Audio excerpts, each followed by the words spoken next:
Okay, so the first round is between Team 3 versus Team 19.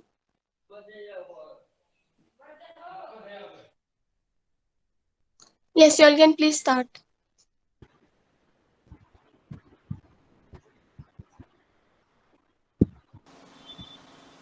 Okay, so this is Priya Jain, and I'm standing for. Um, I'm telling that the government's rupees 20 lakh crore stimulus package is a reality. This is a package that will cover land, labor, and liquidity related issues. This package will accomplish all the needs of Indians, and it will also help to improve India economy.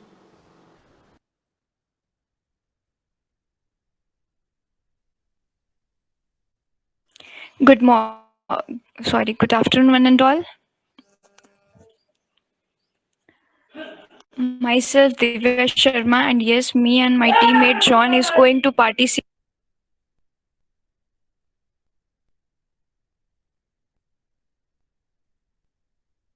Sorry for the background disturbance. Yes, me and my teammate John is leading with the topic: the government rupees 20 lakh crore stimulus package, a reality or a farce. I request my teammate to continue with introduction.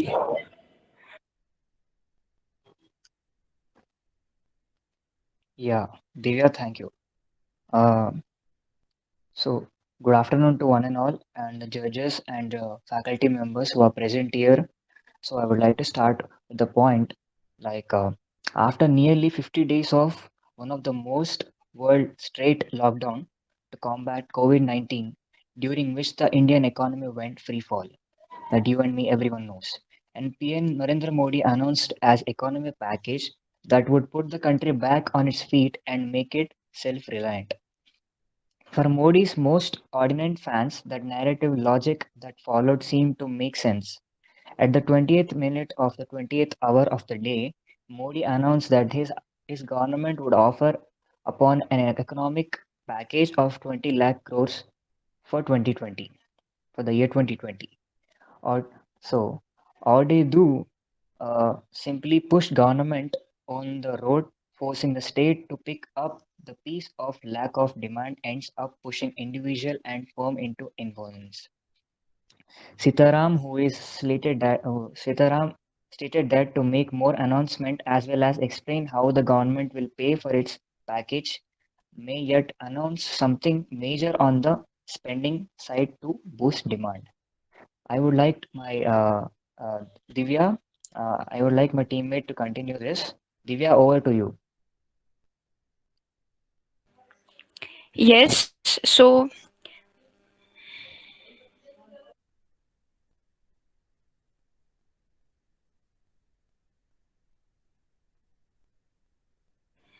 as we are against the topic, so obviously we will criticize this.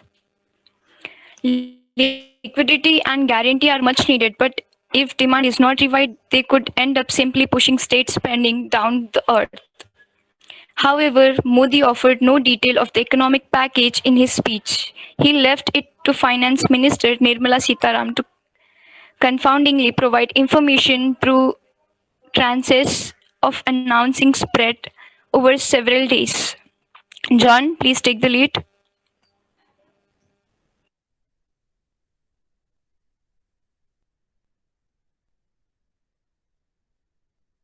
Yeah, Divya. Hmm. So there was no explanation given for why the announcement couldn't be made in one day, or why Sitaraman told to media on the first day that they would have to wait until the very last moment. Hello, are you able to hear me? Yes, we are able to hear you. But I'm not able to hear you. I guess I have some technical issues. I guess I have to leave this. I'm so sorry for this. Someone else from your team can take it up.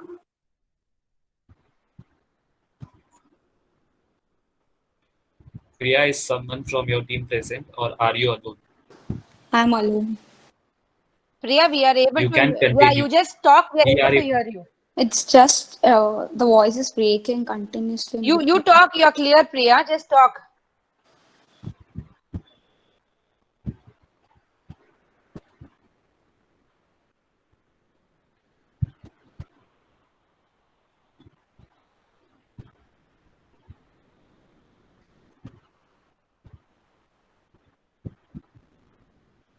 The other team can continue till then.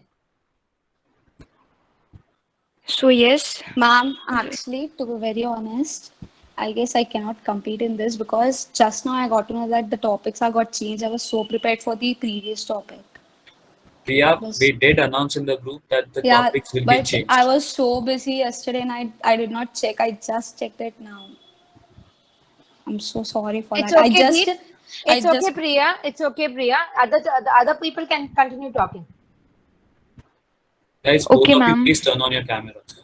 Yes, John, be ready. So yes, as we know about that 20 lakh crore package, so after 2 days of announcement from the finance minister, it seems clear that the rupees 20 lakh crore number is essentially meaningless. Why? Why? Because they did not mention how it will be utilized for our India. Loans, liquidity, and credit guarantees are useful, as in a much belated decision of offer food ration to those who don't have ration cards. John, continue. Yes. So, but will they be enough to lift the Indian economy out of this criticize? Like these situations where people are dying and who are in troubles now. So my point is how this economy is going to build up, and what are the major factors that we have to going to cover. And according to Modi ji, this is not yet cleared, and what basis this money is going to utilized, and how these people are going to use it, because the country is now going down and there is no economy build up, and it may take several years if the vaccination or any probabilities of uh, any vaccination doesn't come in the country, it will go down, it will fall down, and people will be in troubles. So that is what my point, and I want Divya to take it over and make it clear. Yes, John.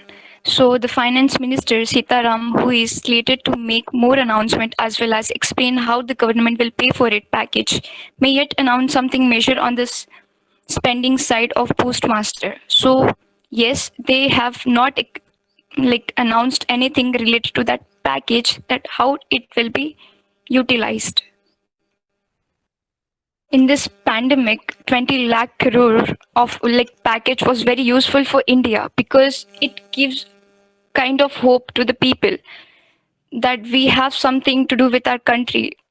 We are not falling apart in everything. So yes, this 20 lakh crore package helped people in our India. For example, ration was distributed to poor people and many other things were done. Hospitalized people were also helped with this 20 lakh crore package. John, please take the lead.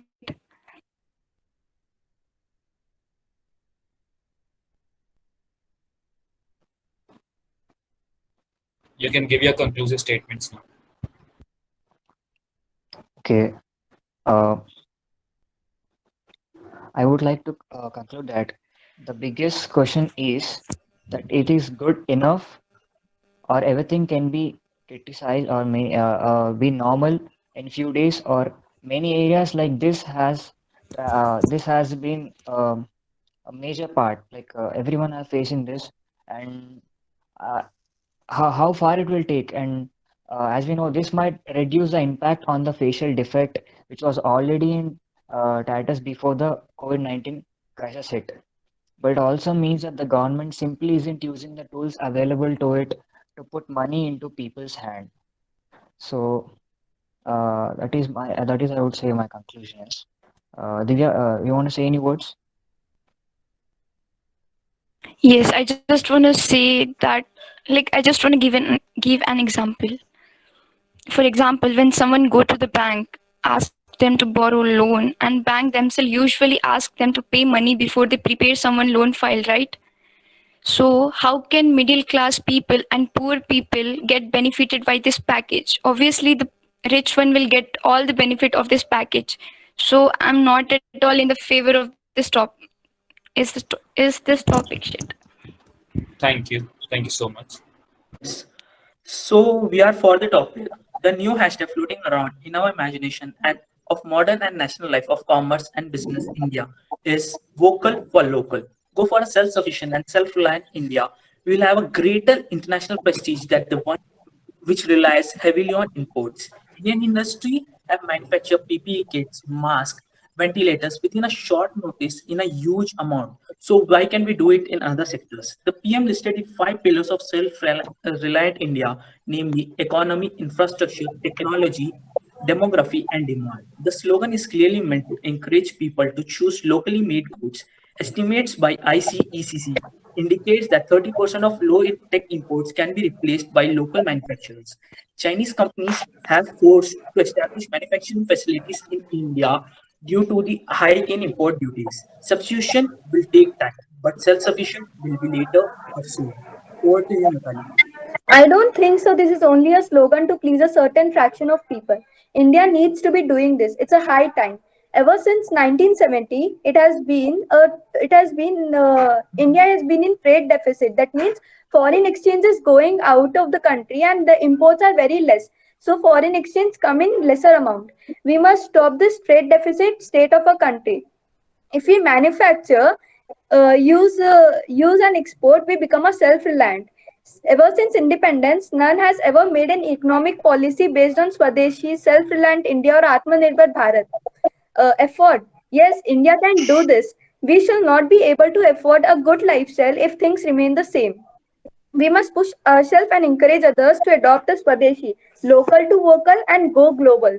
India has been in trade deficit for years. We need to be at least trade neutral. The GDP is being affected by this and we remain a developing country. It should be made in India. Manufacture our own product which were earlier. Can I introduce? Yeah. A very good morning, everyone. Myself, Kirti. I'm from BCom IFA1. And the topic for us is local for vocal. Can India afford self-reliance or is it just a slogan? So let me introduce the topic to you guys before going into the debate.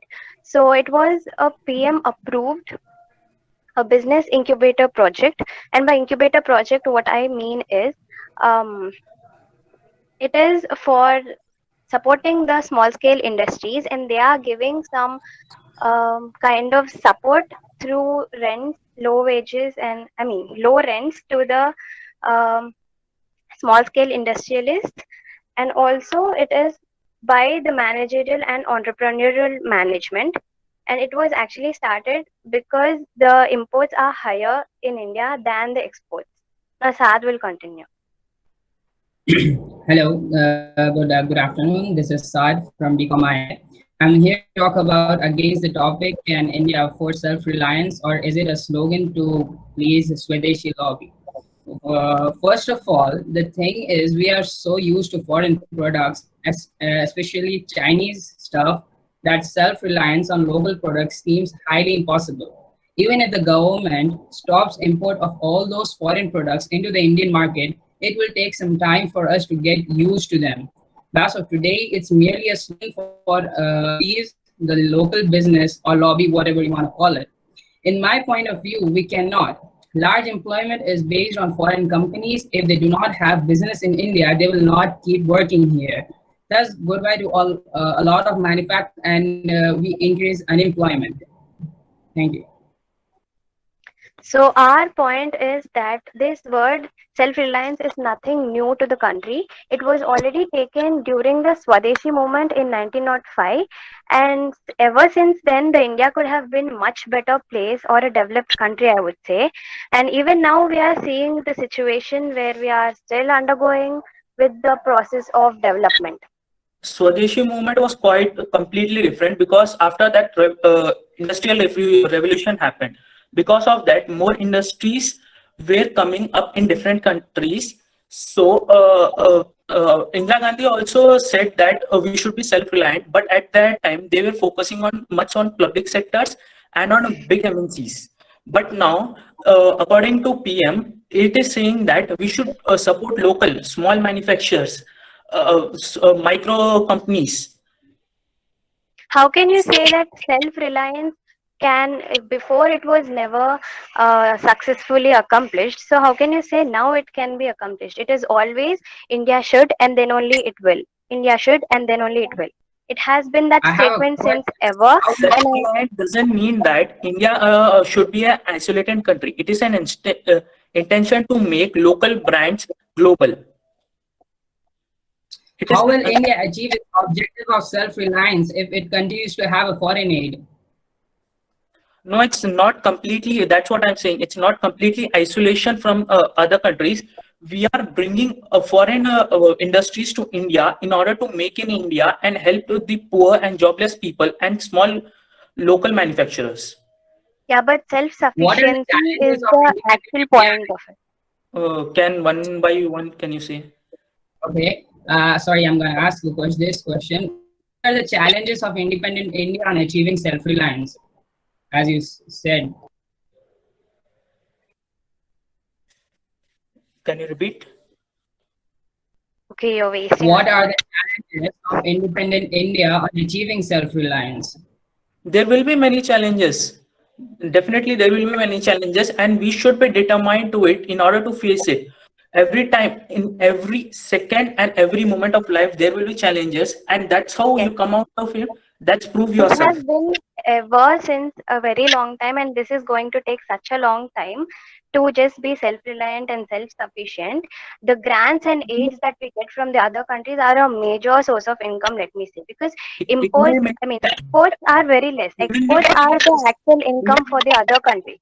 But for us, it is grants Even and aids. exported, but now majority of ventilators are made in India. If we are determined and we have strong will, we can do. We are India, no none other less.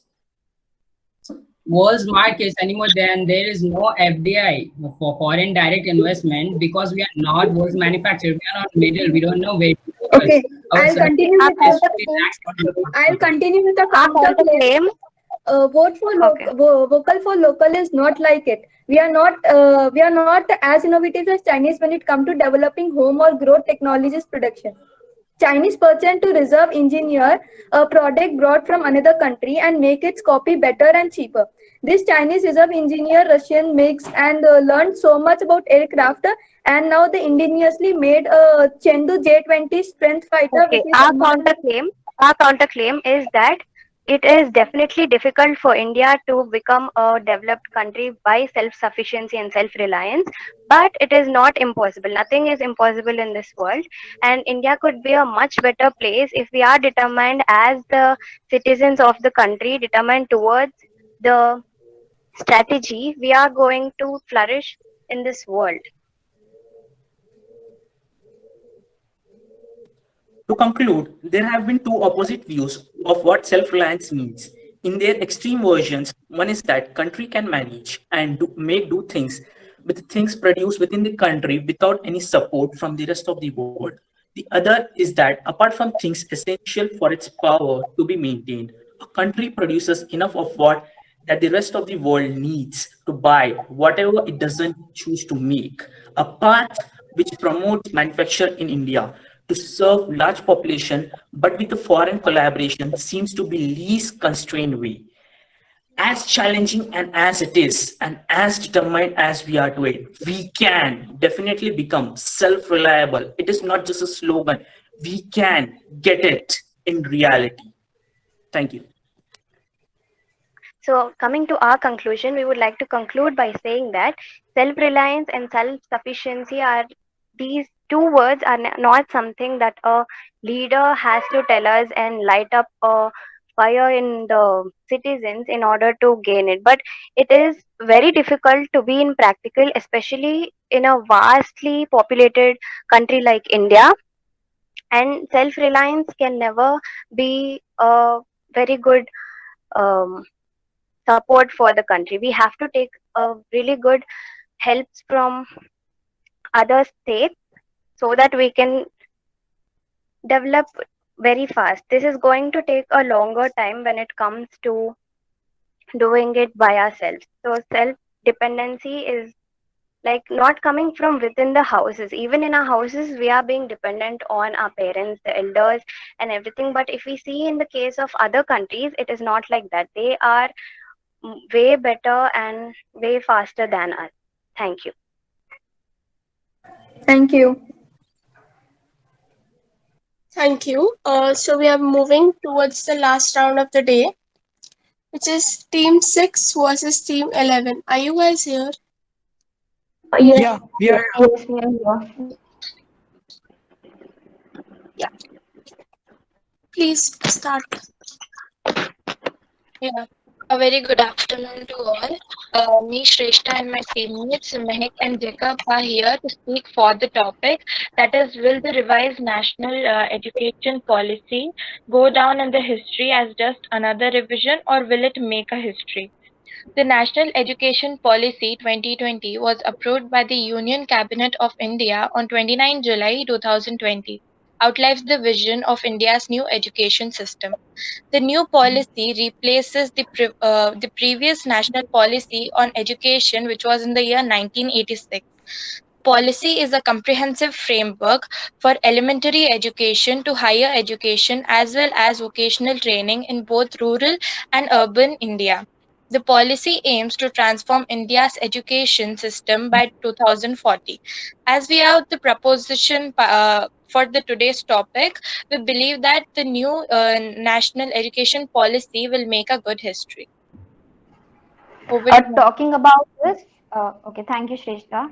Talking about this, in this education system, what will happen is the student will be taught vocational activities, which are the skills such as plumbing, electric, welding, and all such activities. This will enhance their skills, and this will help them to achieve the goal of employment. Let's see that after 20 years, there will be a lot of population in India, and there won't be much chance for the students to get the employment. So these vocational activities will help them to get the employment. And also nowadays students are judged with the course they take after the standard 10th, such as if they take arts, they are not very studious, but now they can choose the subjects from different courses. Like they can choose a course from science, from arts, and also from commerce, so that they can learn from every course, and this will enhance them, enhance their skills. This will enhance them mentally, so they can get the certificate from various courses. Extended time. Can we start? Yeah. Mehak, are you there? Yes. Good afternoon, respected chairperson, judges, opponents, audience. My companion Ritvika and I, Mehak, stand against the motion of the topic, that is, will the revised national education policy go down in history as just another revision, or will it make history? The revision national education policy was introduced by our Prime Minister, Mr. Narendra Modi, and was approved by the Union Cabinet of India. The Prime Minister said that till date we have been focusing on what to think in our education policy. In the revised NEP, we are focusing on how to think. The policy was first implemented by Indira Gandhi in 1968, which was focused on education spending to increase 6% of the national income, and also fulfilling the compulsory education for all children up to the age of 14. In 1986, later on, Rajiv Gandhi introduced a new policy which was given special emphasis on removal of disparities and to equalize education opportunities, which mostly focused on Indian women who belong to scheduled castes and scheduled tribes. Yeah. Now I hand over to Ritvika. So, good evening everyone, this is Ritvika. So what does national education mean actually? It is a policy where it is a comprehensive framework to guide the development of education in the country. There are, this is good to, this policy is good, but I'm against it because it is having some disadvantages, which I'm going to share in the debate. So, shall we start the debate? Yes. Yeah. Sure. So coming to the advantages which we have. First is language. Like India is already facing a shortage of teachers, and it also takes time. If you look at the government, government schools, we are lacking behind the teachers. Like we have not have qualified teachers for the poor people. And this is one of the points. Okay, for that, okay, yeah, I got you. But for that, I would say that government has increased the passing the capital from 3% to 6%, which is completely double of the capital they were passing to the education sector. So this will help them to increase to increase the. If you don't know, this 6% was also given by the Indira Gandhi in 1968, and it has not changed. It was same from 6% only, and now also they are following the same 6%, which is useless. It is currently 3%, and now the education system has changed. That time the education system was old, and now they need the 6% of GDP to improve the education system now. And if they use this properly, they can completely change the future of India. I do not agree with you, because the same this language, like we are in India, we have 22 languages, and the main focus that's choosing is regional languages must. If you see if you see clearly, they wanted to pursue like Germany and China. If you look at Germany and China, they have their only one language, but India we have 22 regional languages which are active. So it is hard. Okay, yes, but for that they will be teaching in national language also, not only the regional language but also the national language. Students will be taught in Hindi also, and I guess everybody knows Hindi in India. Everybody understands. We have Everyone knows Hindi. We have languages to speak. We have many options. Tamil Nadu do not want Hindi to be part of their state. They will not allow Hindi for their regional language. They are against it, and but not in all the schools. There are few schools that are still supporting the English language and Hindi language. There are few schools that will still be teaching the lessons in Hindi and English.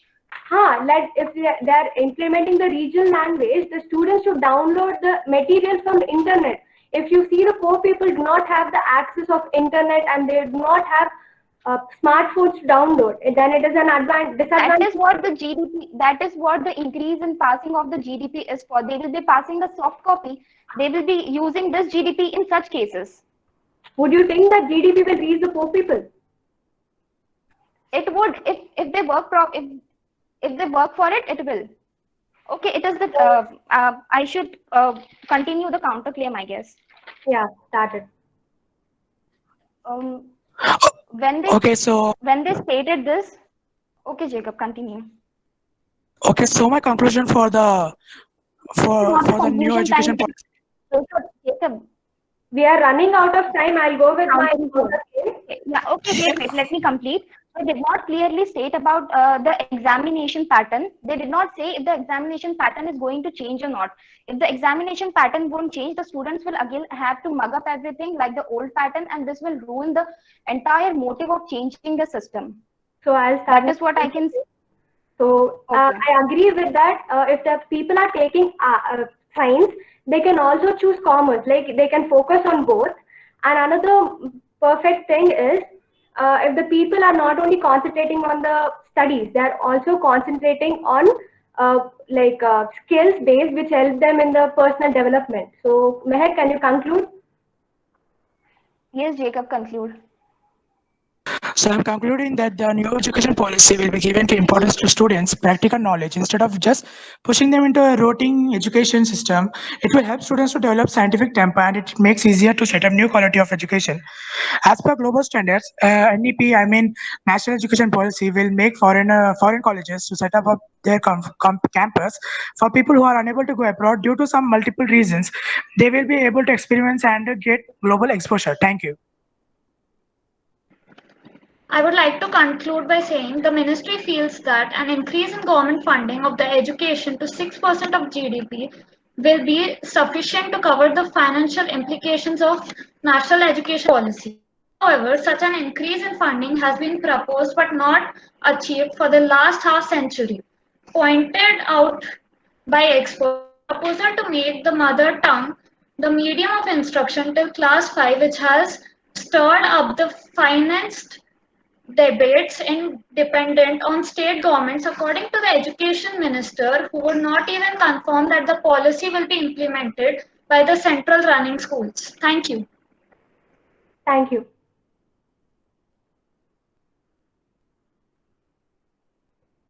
So we are done with the debate. Thank you so much for this topic.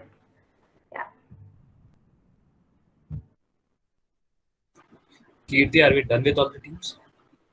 Yes.